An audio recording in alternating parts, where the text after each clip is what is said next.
Um, so I asked you for a suggestion for the bird of the day, and I, you picked a bird called the potu. I love the potu, but I, I've already done the potu. But I'm like, okay, well, what's a similar bird?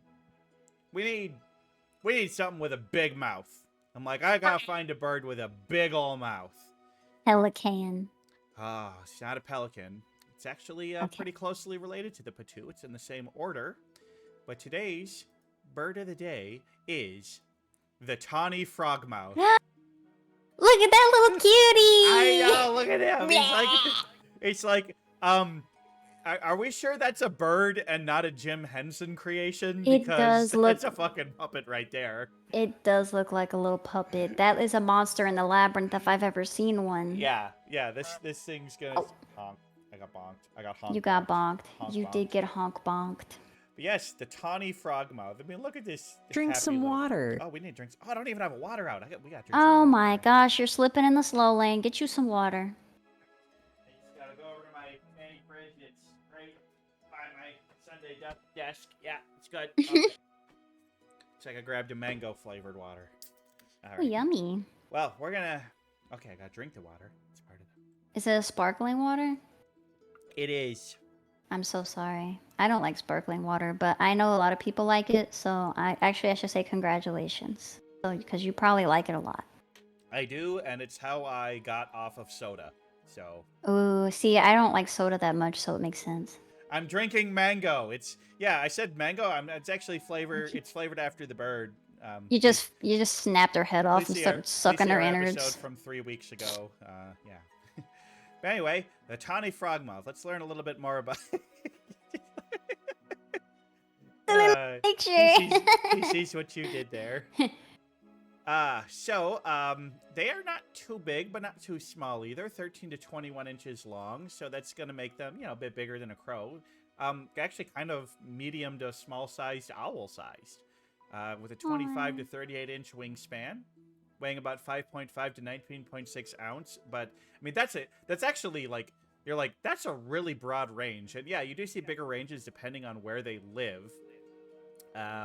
But for the most part, your 13-inch ones are rare. Your 21-inch long ones are rare. It's going to be a bell curve kind of in the middle of all these ranges is what you're going to see. Although the males tend to be about 10 to 20% bigger than the females. They have about a 14-year lifespan in the wild. It seems to be about their average. But the oldest one in captivity lived to be 30 years old. So, it's pretty good. Old burb. Yep.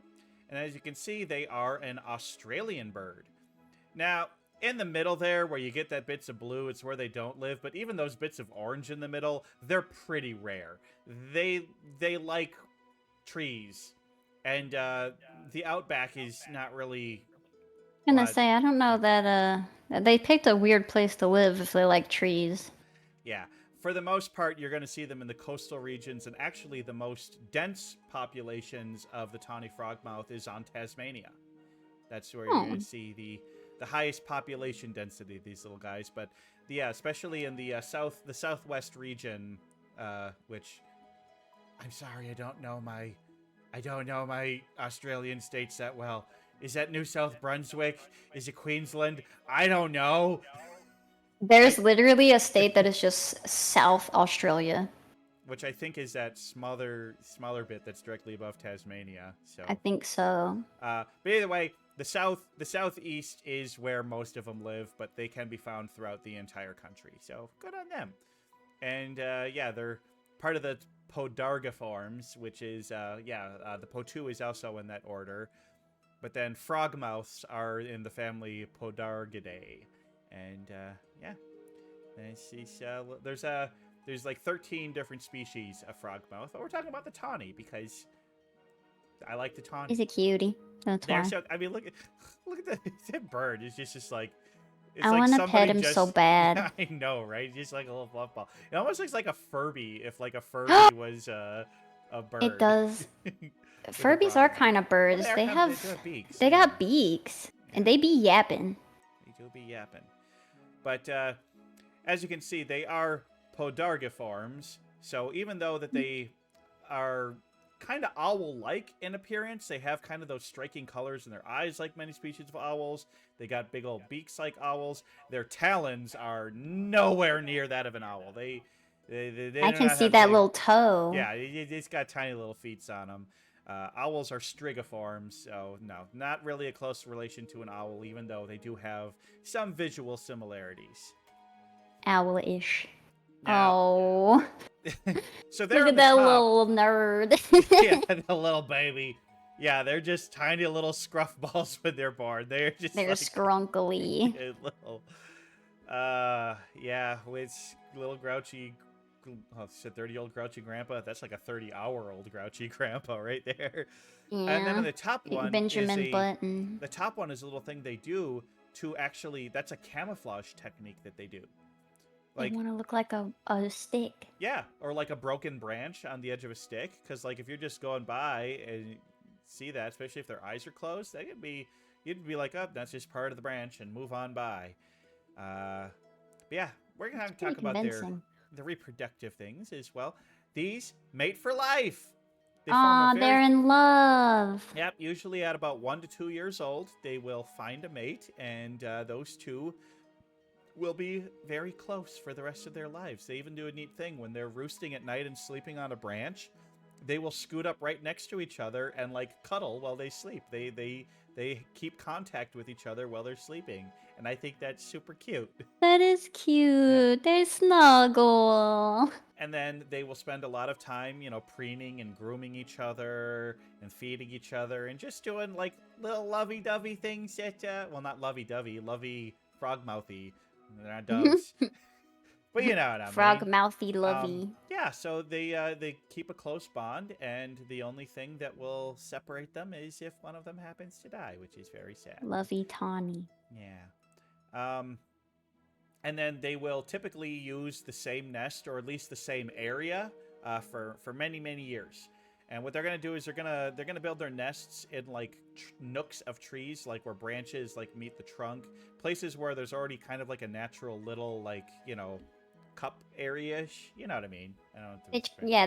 They just try to find a pre-established place. They're not building from the ground up. Yeah, because they're not very good nest builders. They're basically like, I'm just gonna drop sticks into this little crevice of the tree here, and then I'm gonna drop some smaller stuff until it kind of resembles a nest. And a good windstorm can just completely take their nest out, or like a larger animal hitting it. But it can be a problem. Puts a stick down. This is my nest. They don't build very good nests, but luckily they're smart enough to build them in places that do hold up really well, because obviously they're still alive. But yeah, both parents will take turns incubating, but during the day, the male does almost all the incubating during the day, where they kind of trade off in the middle of the night. So that's kind of neat. Aw, cute. And once the chicks are born, both parents are going to go hunting and bring back some food for the baby chicks. And so both parents are going to take turns doing that. So it's always nice to see, good cooperative parenting, unlike those hummingbirds where the dad's just like, oh, you're pregnant? Bye. Wow. Yeah. Or what a useless bird. Useless or the emperor penguin, where the females are like, hey, honey, I laid this egg. Could you hold it for a second? Sure, hon. And then the female disappears for the next 8 months. Deadbeat moms. Leave the males. So it's like, there's some deadbeats all around, both males and females around the bird world, but the frogmouse, good parents. Crows, also very good parents. Also good older siblings. Yeah. I would think so. And then I have a lot of crow friends. Yeah. And then there's going to be 1 to 3 chicks per clutch. Most of the time it's going to be 2, but occasionally 1 and occasionally 3. Yeah. And yeah. And then they come out looking like that. Like that. Like a little scrunkle. A little scrunkle. Now, would you like to hear what they sound like? I would. I was gonna say I don't. I'll open the stream. Yeah. Hold on. I'm gonna mute.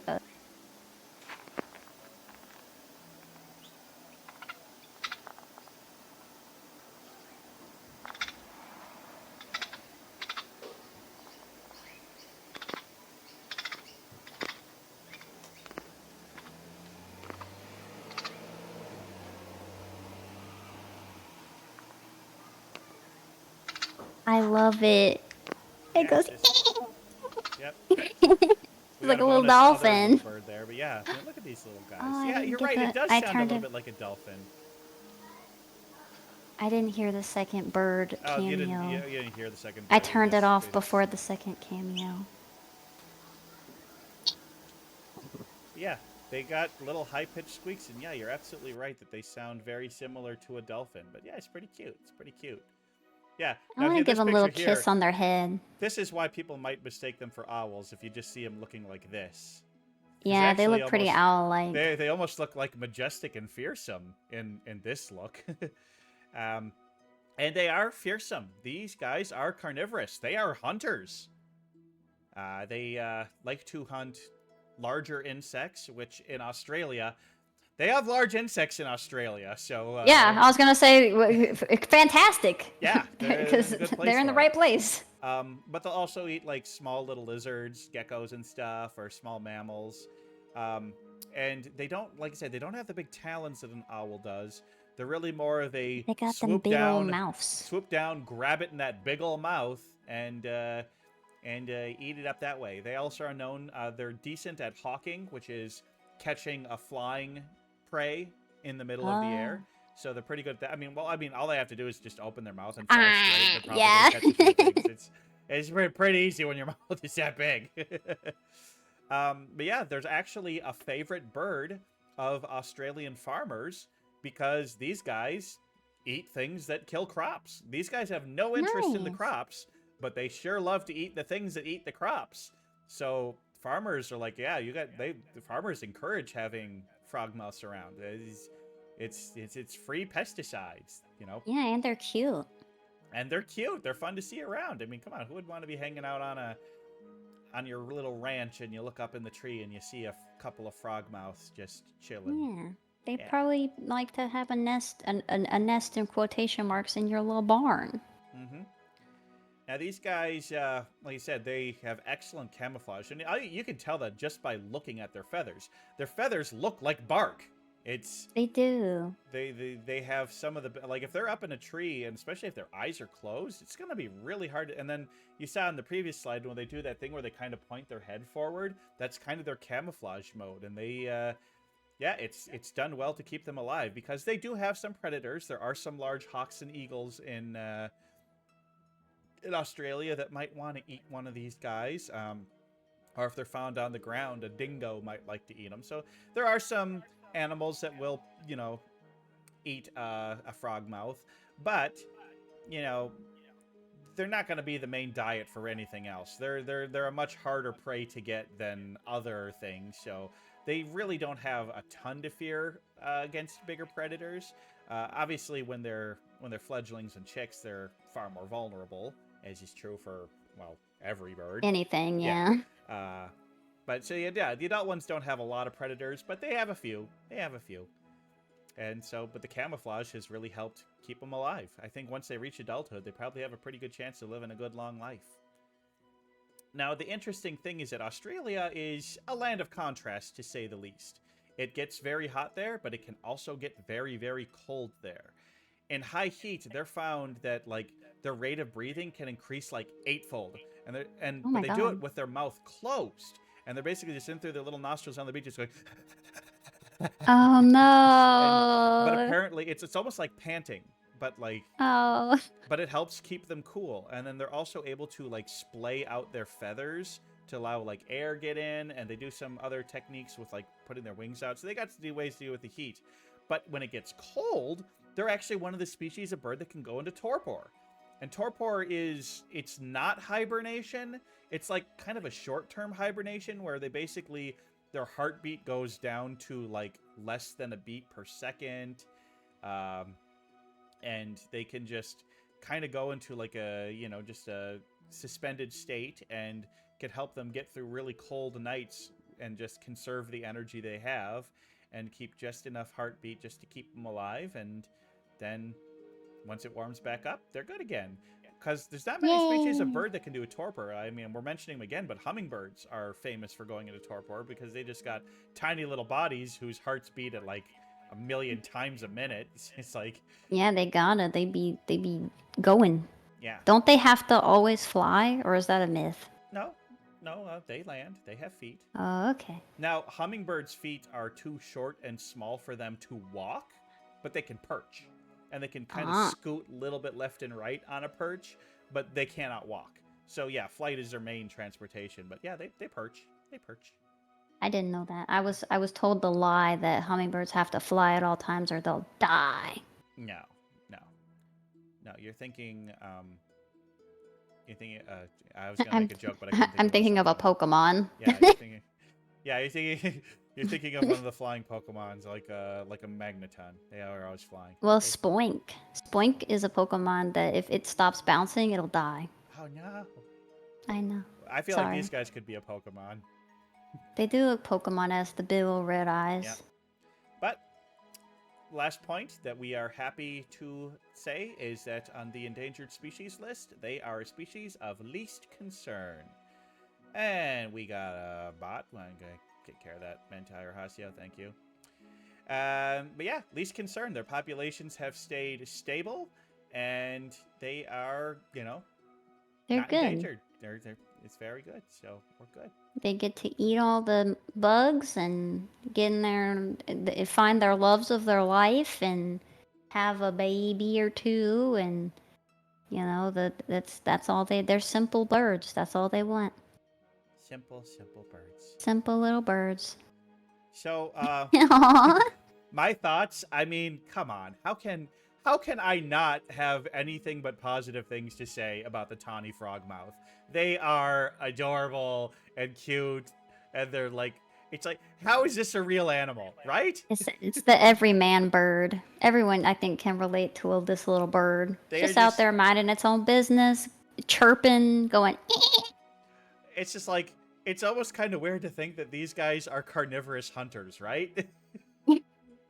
Like, I no, think- you're not a hunter. You're just a cute little guy. You're just a little guy. You're just a little scrunkle. Yeah. They're cute. I love their camouflage. I love their look. I love their giant beaks. They're just, I mean, I got nothing bad to say about these guys. These guys are So like not on top 10. tier. They're not top tier because top tier is only corvids. But they're Mhm. like right underneath that. like a 9, Yeah, like a 9. like a 9 out of 10. Solid 9 out of 10. We like it. They look like a puppet from the Dark Crystal. Exactly what we were saying Yeah, earlier. we did Yes. say that. Yep, Yes. yep. We You said remind me of we the bird. What bird? Bird with power. What power? power of. They do sound like dolphins. Yeah. You got anything else to add before we close this out? I could not be more happy with the bird that was chosen for me. Well, I'm glad This that is you the liked cute it. little bird. Yeah. So you already knew about the Potu. Now you got to learn about something I similar. did. But it's awesome. Little So, Australian baby. yes, we love them. All right. Well, we're going to call this bird of the day done, and we're going to head ourselves Yay! back to the studio.